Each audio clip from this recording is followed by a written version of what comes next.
आवाज मानदेशाचा।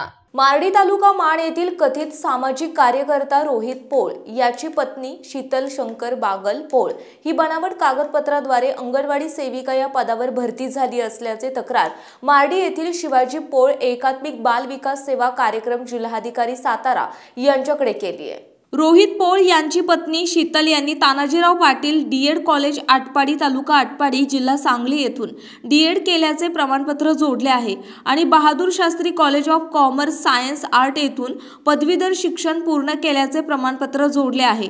अशा कागदपत्राच्या द्वारे त्या मार्डी येथे अंगणवाडी सेविका पदावर भरती झाल्या आहेत। शिवाजी दशरथ पोळ यांनी शीतल शंकर बागल यांच्या कागदपत्रांची चौकशी करण्यासाठी तानाजीराव पाटील डीएड कॉलेज आटपाडी आणि लाल बहादूर शास्त्री कॉलेज सातारा येथे माहिती अधिकार अर्ज केला होता। त्यामध्ये माहिती मिळाली की शीतल शंकर बागल ही विद्यार्थिनी कॉलेज स्थापनेपासून कधीही प्रवेश घेतलेला दिसत नाही।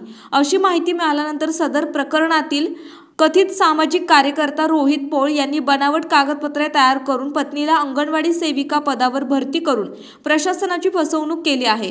त्यांच्यावर कारवाई होण्यासाठी शिवाजी पोळ यांनी जिल्हा कार्यक्रम अधिकारी प्राथमिक बाल विकास सेवा योजना जिल्हा परिषद सातारा यांना त्यांच्याकडे तक्रार केली आहे। मान चौफेर न्यूज संपादक बापूसाहेब मिसाळ वरकुटे मलवडी। आपल्या जिल्ह्यातील तालुक्यातील लेटेस्ट बातम्या पाहण्यासाठी आजच मान चौफेर न्यूज चॅनलला YouTube वर सबस्क्राइब करा आणि बेल आयकॉन प्रेस करा।